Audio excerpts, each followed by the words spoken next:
Hello and welcome back to another this episode of this thing. I'm Spencer Brinkerhoff III, and I'm recording live from Studios B3. That means when I make mistakes, you get to see them.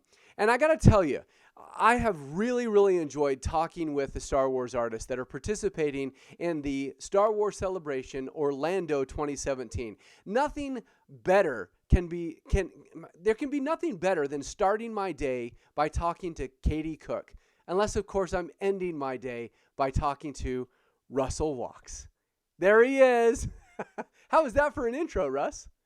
That was fantastic. Was that That was good? fantastic. It was. I like the way you made mistakes on purpose so that my mistakes won't seem quite as Right. prominent. Yes, everyone, please note Russ speaks nothing but the truth. And so those mistakes were all to make Russ look better, right? That's right. Absolutely. Absolutely. Russ, thanks for being with me at the show today and talking about Star Wars Celebration, talking about your artwork. You are Star Wars artist primo, right? Prima donna? No. I don't think so. I think there is so much talent in the Star Wars world right now that I am playing a constant game of catch up. I'm honored and humbled that this piece I did for Celebration seems to have struck a chord, I guess, Right. in people. But I'm under no illusions that it's just maybe a little bit of the artwork. But I think the primary reason that people are excited about it is because it's Carrie, and she's no longer with us. Right. And I think that that's something really important to point out is that I believe that your art piece for this show, and I'm going to switch screens so that I can show a nice big image of this. I think that your piece is titled For Carrie. Is that correct? It is. That's absolutely correct. Now, with that, I don't know that there are any other Star Wars art pieces that are in the show that I've ever seen that sort of like are something that is a combination of the actress or actor who portrayed the character and the character themselves. You know, with the passing of Carrie Fisher this year, everyone has, a special place in their heart for her, but I don't think that anyone else has ever done this. Have you seen anything like this before or anything like that?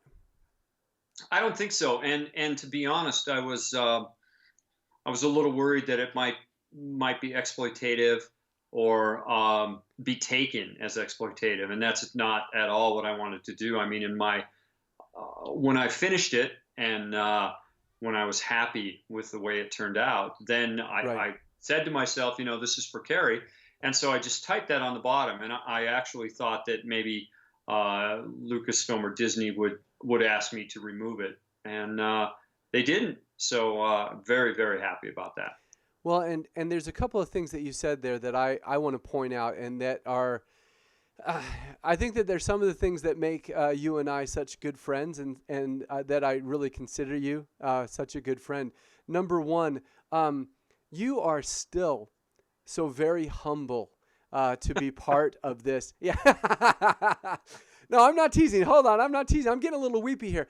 Russ, you are sincerely humble in your involvement in the Star Wars property.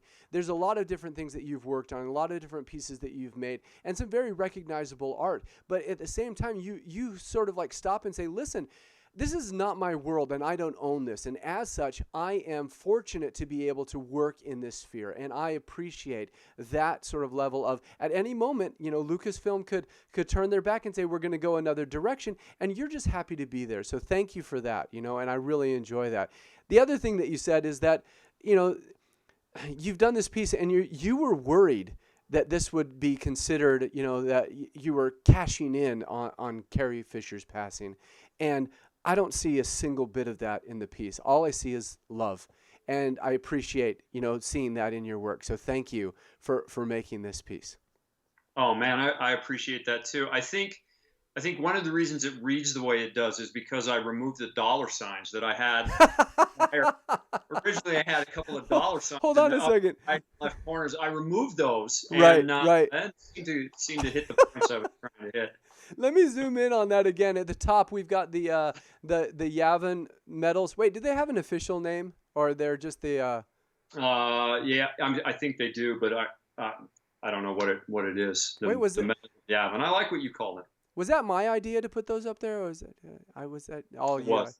Yeah, The okay. whole thing was your idea, if I remember correctly.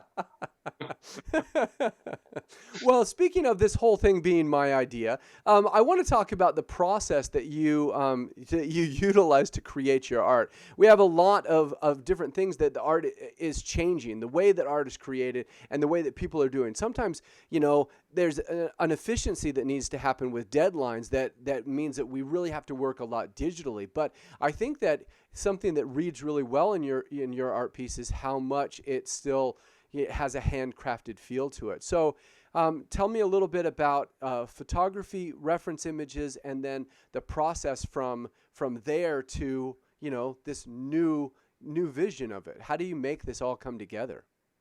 Well, I'm excited about the opportunity to come clean.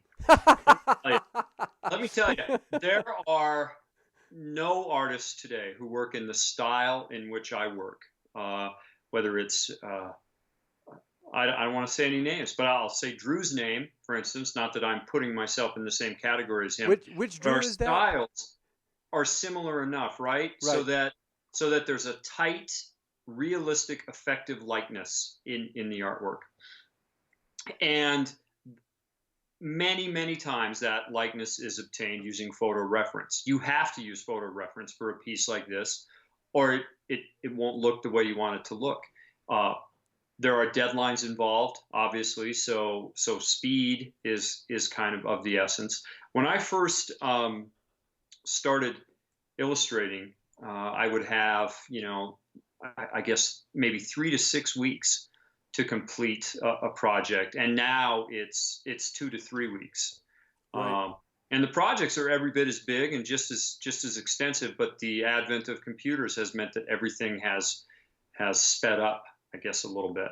So although I love traditional illustration and I want my work to always have that traditional feel, there's a strong digital component pretty much in everything I do commercially. A lot of my personal stuff, is still drawing and painting the traditional, Right. but most of the commercial work I do has like I said, a strong digital component to it. But even with that digital component, I think that it really speaks volumes that that the hand drawn elements and those pieces are still sort of very visible in it. So and with that sort of like that hand drawn style and what you're doing there, I want to also sort of like bring up some of the other work that you've done. Is that in addition to sort of like contributing to this? And now I have to stop. Now we're recording live, so we're recording this live. So let me make sure that I can talk about this. Can we talk about style guide stuff? We're not supposed to. Okay. So I will say, let me say this then. I will say this. When Lucasfilm and Disney, when their licensors want to produce a new T-shirt or produce some posters, they don't always go in and sort of like hire an artist to do this. They will first reference what's called a style guide, and the style guide is made up of previously approved artwork, and there are many different artists that work on style guides. That's true. That's correct. That's correct. So we're not talking about that anymore, but one of the other things that we can talk about is that in addition to this celebration piece that you have that is available, wait, let's tell everybody real quickly where if people want to sort of like order this now, I know that there's a cap on how many you can pre-order. Are the pre-orders all sold out right now? Right. Yeah, the pre-orders are sold out, but I'll have some available at the show, a minimal amount available at the show. And my good friends at ThinkGeek, who have supported me and helped me out over the last several years, they will also have some copies available. Awesome. That's wonderful. In fact, all of ThinkGeek's copies will have even numbers. Really? If you want an odd numbered print, come to my booth. If you like those even numbers, head over there. For those of you who are looking for an odd print, please stop by Russell Walks' booth. Now, here's the other thing that I wanted to say, though, is that I talked a little bit to Joe Caroni, and he was saying that Disney Wonderground has some new prints that he's worked on that are going to be debuting that same weekend. Now, you've also been able to work, again, licensed artwork, through other companies, that you have new art pieces that are coming out for this one. Was it 2 pieces or 3 pieces that are new just to the show, or is it just one that's new and one that's just recently come out? Tell us about the other prints that you have available at the show in your booth. So we've got the Princess Leia piece for Carrie. We also have a Rogue One piece that I did that's 24 by 36, licensed, of course, and legal. That will be available for the first time at Celebration. And then there's a piece featuring Kylo Ren that is a companion piece to I did that features Rey. Both of those will be available for the first time at Celebration. Yeah, let's see you said the Kylo is the new one. So the Rey one is already out, but the Kylo Ren and the Rey piece sort of like they go right together, right? Right. This will be the first major convention where you've been able to buy both of those, and then the Rogue One piece, and then and we're gonna break some news here. Are you excited? I'm excited. Let me zoom in on your face. Just kidding. I didn't say break some cameras.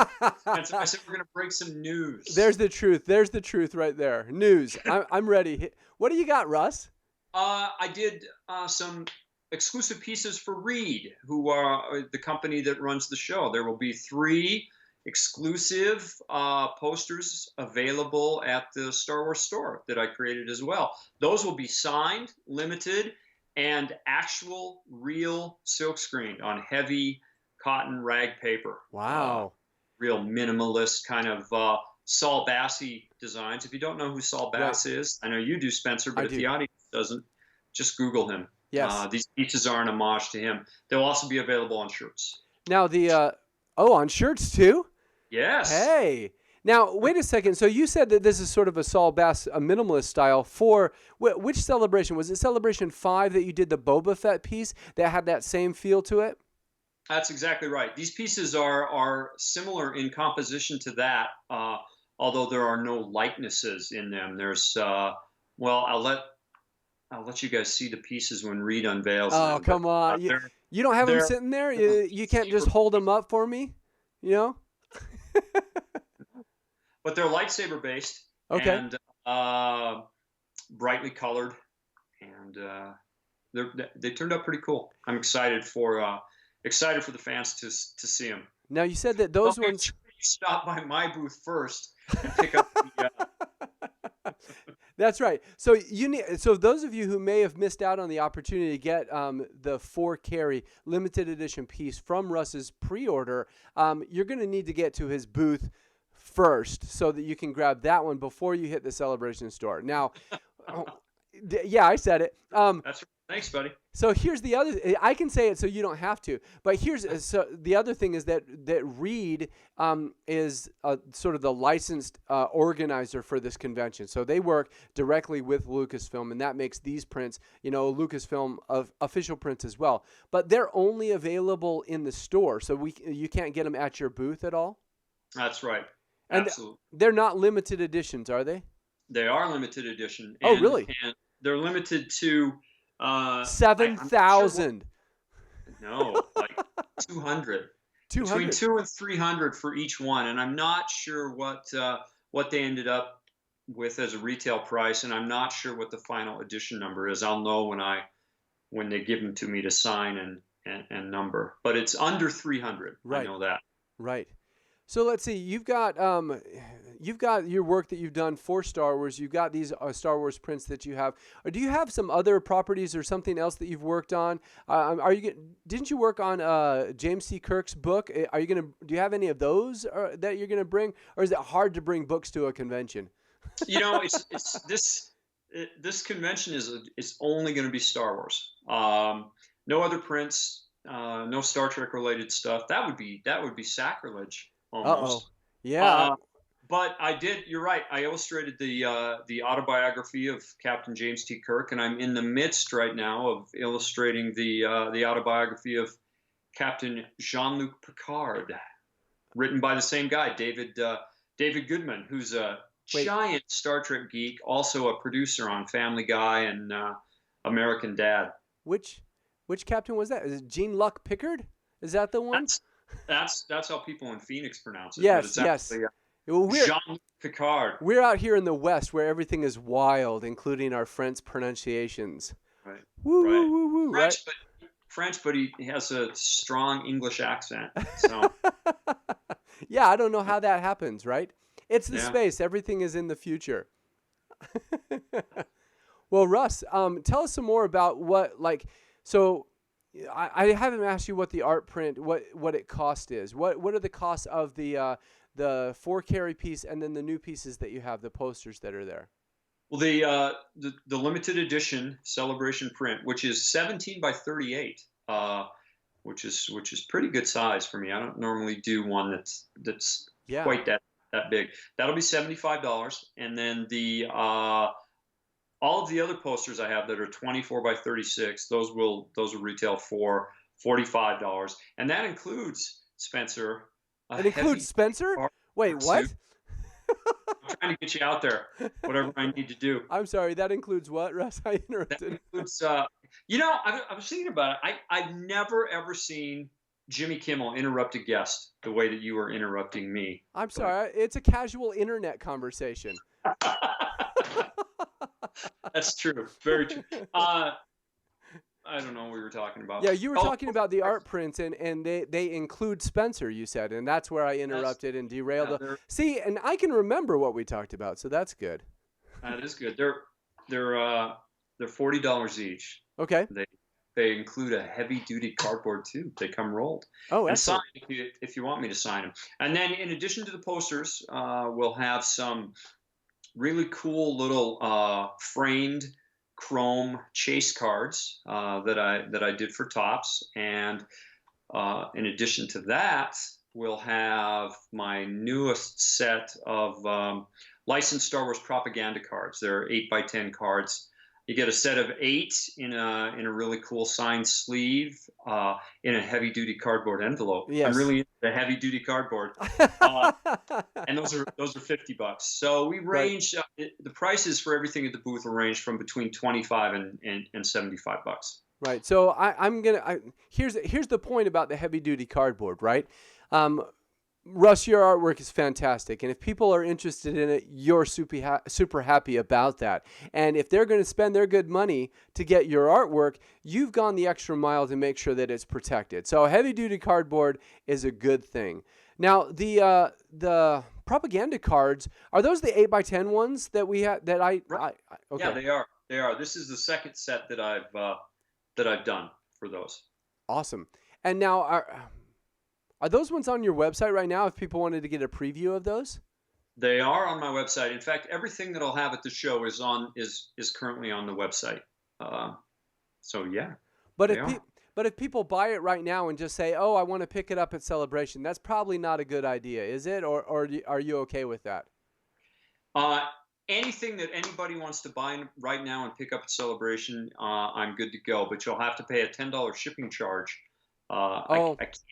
Let's call it. You know what we'll call it, Spencer? I'm ready. Tipping jar? Oh, $10. You'll have to pay a $10 convenience fee. And the only reason for that is because I use Squarespace to build my website, and I'm extremely happy with them. Right. But there is no way in the shopping cart for the layout that I'm using to cut shipping on some items and not on others. Gotcha. So. Today's episode of Live from Studios B3 is not sponsored by Squarespace. That was a good plug, though, you put in there, though, Russ. Now, My best. So here's something else I was thinking about is that listen, you've got a large booth space that you're doing, and there's a lot of artists that will offer remarks or sketches, and I don't know that you usually have time to sit down and do any sort of that sketches. So in addition to sort of like your art prints, the smaller items that you have are going to be those propaganda cards, and you said that those were $50 for the 8. Will those be sold individually or just as that 8-pack? No, they'll only be sold in the pack of 8, And you bring up a really great point about remarks and sketching at the booth.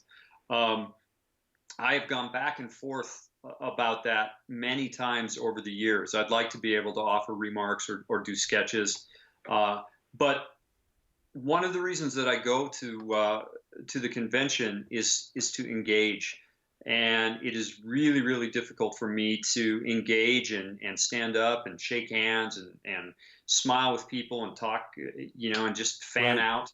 Right. Uh, while I'm sitting down trying to, get Han Solo's feathered disco wave back shine hair nailed down.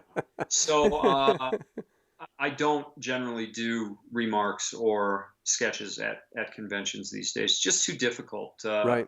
and too hard to concentrate. And again, I come to these because I love them, and I want to talk and engage with people who feel the same way I do. Right.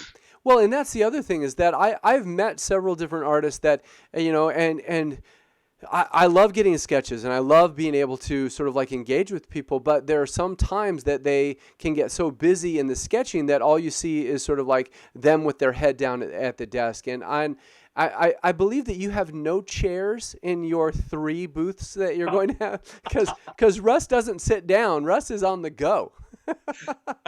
That's true. That's hilarious, but it's 100% true. My daughters and my wife are helping me, so my my dictator-like booth governance policy may have to be rescinded a little bit. But as a general rule, I hate having chairs in the booth. I hate sitting down. I want to be talking to people as they come up and engaging with them. And sometimes that means that by the end of the day, I'm a little tired, and you never know what I'm going to say.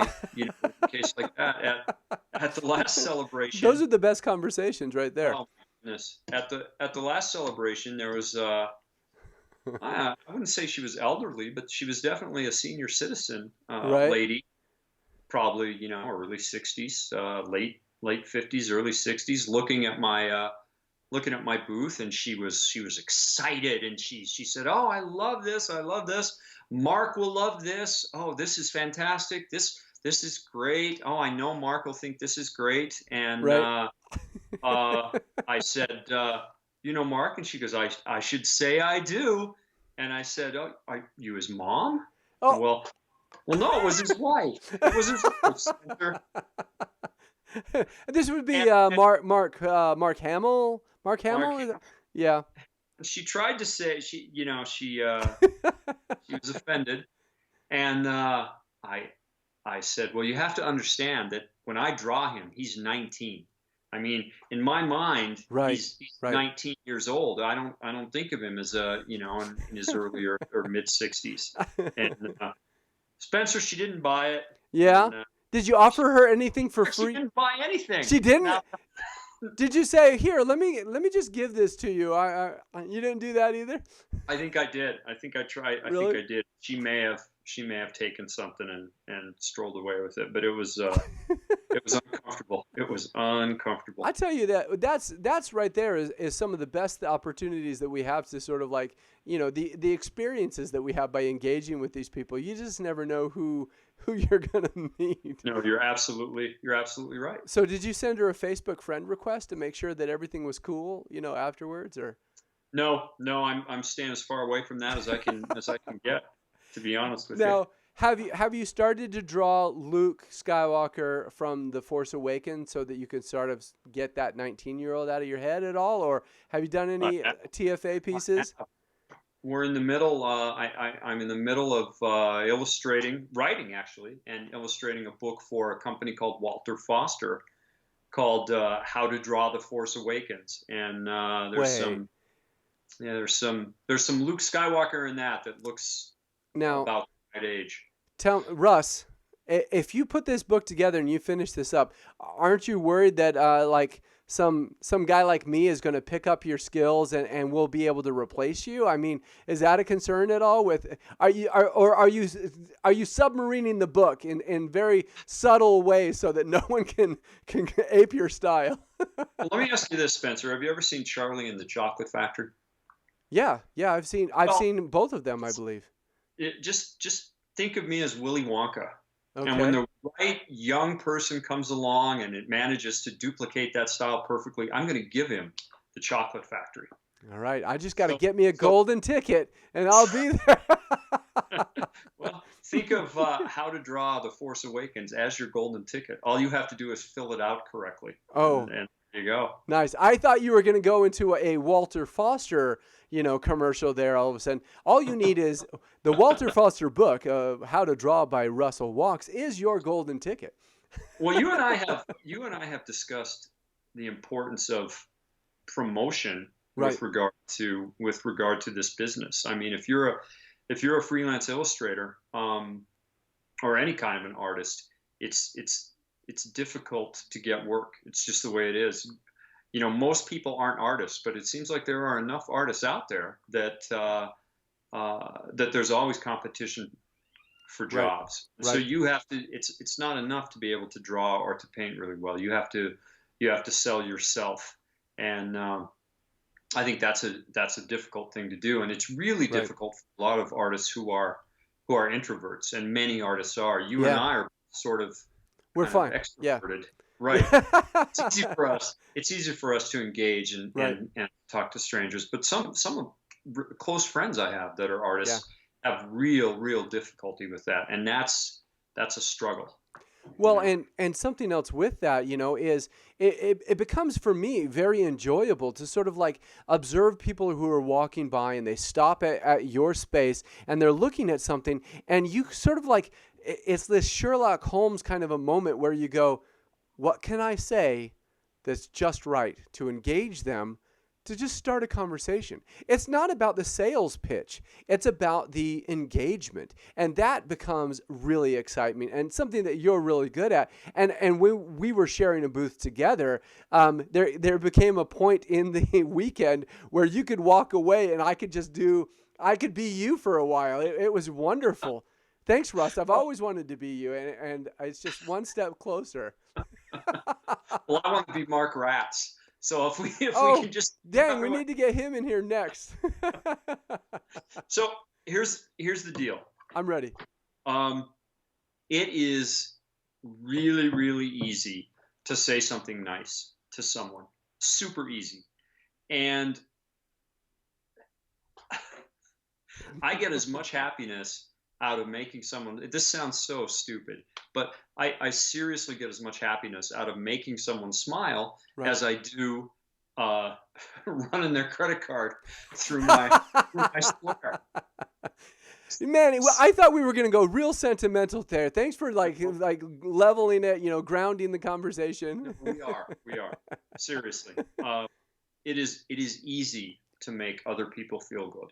Right. Right. It's just as easy to make them feel good as it is to make someone feel bad. And the reward that you get spiritually and emotionally from telling someone that their hair looks nice, or they have a pretty smile, or you like their glasses, or that's a cool shirt they're wearing, or just something as simple as that. Right. I think that there are people who go through life and are never complimented. Do you know what I mean? Yeah. No one tells them you look nice today, or Right. man, your hair looks cool, or whatever.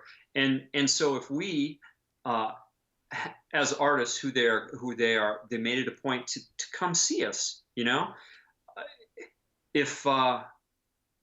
If we can give something to them other than our artwork that makes them feel good, then that experience is rewarding, not just for them, but for us too. Right. The emotional well-being and the sort of karmic payback you get from that is fantastic. Yeah. And it's so easy to do. It's a lot easier to do that than it is to sit at a drawing table and look at a blank piece of paper. Right. But I mean, it requires of us to sort of like put ourselves out there, and sometimes that's difficult too. But in the end, we're there sort of like making connections, and especially when we're working in sort of like this Star Wars space where we already have sort of like an equal sort of like connection to this experience, it makes it easier for us to sort of like connect and say, that's an awesome shirt. It's like, hey, guess what? That Yeah. guy that did your shirt, he's sitting over there in the art show. I bet you that he'll sign it. Just tell him that Russ sent you over there, and things like that where it's just connecting. I mean, I've seen you do this, and I've taken, a page out of that book, and I've done it myself. There are people that kind of come by and just observe and just love everything that you do. And little kids come by and they want something, and they put all of their pennies on the table, and you kind of slip them an extra piece in there. It's about the experience, And I remember when I was going through art school, I believe it's a quote by a guy named Carl Clay, and he says, art is a simile to creation.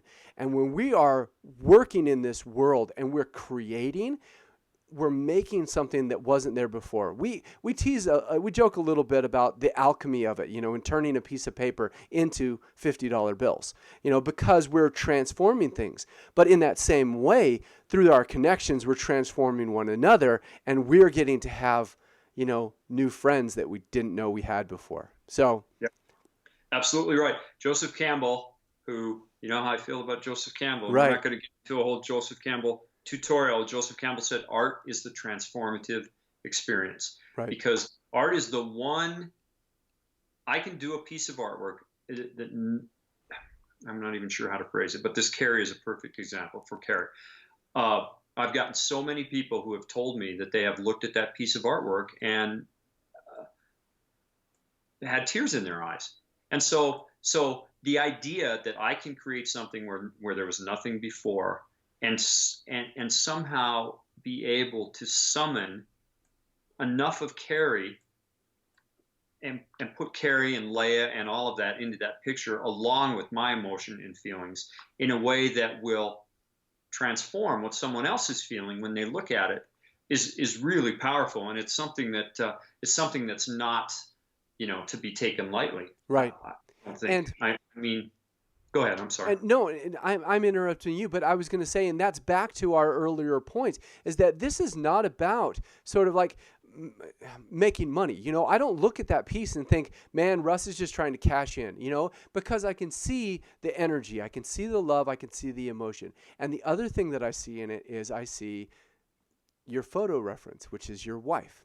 That's when you were saying that, that's what I was thinking about too. And there was Right. definitely a connection there. I mean, my wife Tracy, who is right there, Yep. always looking over my shoulder. Like she's keeping an eye on you is what you really meant to say there. Yeah. I described to Tracy in the most basic terms what I wanted that picture to be, and she managed. We took maybe 25 photos over a period of about 10 minutes, and she managed just to nail it. Her posture, her look, she had kind of a regal aspect in the way she was standing, and she just, I mean, it was a pretty simple matter to add Carrie's, neck and shoulders, Right. to my wife's body and hands, and just it just really clicked in. And there's an interesting, what do we have? 5 more minutes, 10 more minutes, something like that. No, we're -3, Russ. Okay. Well, I'm just kidding. We have time. We're good. I'm good. I enjoy talking with you, but yeah. Okay. Kids to put to bed too. So Right. This will be brief, but really briefly, lots of times people ask about the process. And so if we have a second, I just want to talk about where this idea came from, not technique, but the intellectual impetus that brought the idea. Okay. Please. So I try really hard to do something different for every celebration piece I do. And I also try really hard to harken back to the past, to do something that in some way is an homage to the past, because I love that. And because Star Wars is an homage to, it's been said 1,000 times, but to the Saturday afternoon matinees and Right. Flash Gordon and dogfighting movies and all that kind of stuff. Right. Not dogfighting as in not Pitbull, but yeah, the cliffhangers, cliffhanger serials. Right. Right. So thinking about what I wanted to do this time around, I started thinking about rock and roll posters, and they're called gig posters. And one of my favorite artists is a guy named Bob Massey, who's alive and active and in his 70s. He lives in British Columbia, and he created a bunch of Art Nouveau themed rock and roll posters in the 60s and 70s, and they're gorgeous. It's Bobmasse. And is the he does a I think that he has a lot of the lettering, a lot of the hand lettering. Is that part of his style too? Does, yeah. They're really kind of Alphonse Mucha-esque, Right. hand lettered, bright colors, and that's the route I wanted to go initially. So I played around with that, and that's where the Carrie idea, where Princess Leia idea came in. Those posters traditionally have a woman in a white gown, you know, or some kind of gown with some ornate materials around her.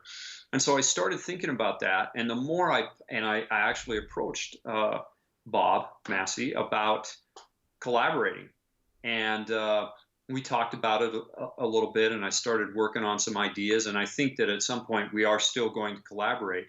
But the more I started exploring Carrie and Princess Leia, the more I decided that I wanted to do something more serious than kind of a rock and roll style poster for her. And so things kind of just moved and leaned in this direction. And so this is the first celebration piece that I've ever done that is so personal that it's not tied to any specific era or genre or anything like that. It's just me saying what I really wanted to say about Princess Leia and Carrie Fisher and the smiles, you know, Right. all that stuff. And it is that wonderful tribute, but it's also sort of like a culmination of all of these experiences that we've had together and that we see that you've had, and it is a wonderful, wonderful piece. Russ, thank you for sharing your time with us this evening and talking about your art and your process and the other art that you have. If people want to follow you online, if they want to sort of like keep up with all of these new projects, what's the best way for them to get a hold of you? Well, you know, I tumble. That's living in You analog. tumble? Does that have to do with falling off roofs, or is that just tumbling? Tumblr? Tumblr. Okay. Yep. Livinginanalog.com. That's the Tumblr account.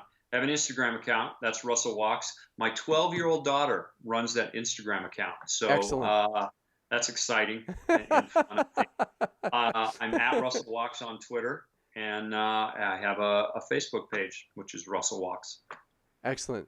Well, thank you very much for being here. I'm Spencer Brinkerhoff III. You can follow me. I'm Spencer B3, and this is a live recording from Studios B3 with Russell Walks, who will be at the Star Wars Celebration Orlando 2017 with his new print for Carrie, as well as some of his original artwork and exclusive reveal. Thank you. The Celebration store is carrying 3. Is that what it is? 3 new pieces that'll also be on T-shirts that are available at the show. That's right.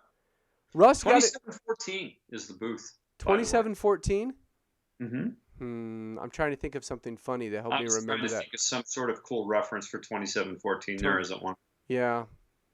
Sorry. I got nothing. I'll think of it later. This is what it's like to record live. We'll sit and talk about it some more. Russ, anything else you want to say on the way out? I love you, buddy. Thanks for the call. Love you too, Russ. Thank you. Talk to you soon. Later. Bye-bye. Bye.